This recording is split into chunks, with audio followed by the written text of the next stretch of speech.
To capture your presentation using Quicktime, Spotlight search for Quicktime. Open up Quicktime Player, and then if you go New Screen Recording, you might have to change the access settings so your system allows Quicktime to record your screen. So change that,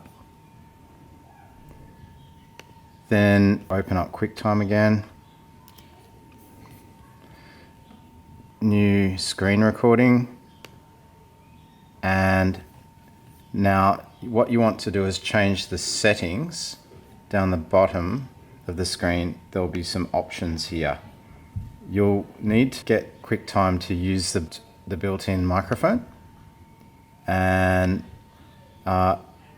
that's pretty well going to do the trick.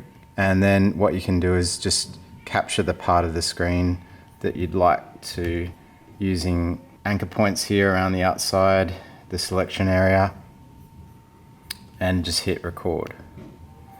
It'll ask for the microphone access. You'll see the record button up the top here. There's a little square inside a circle. When you want to finish your recording, click that button. Quicktime gives you a on-screen view that you can scrub through of your recording.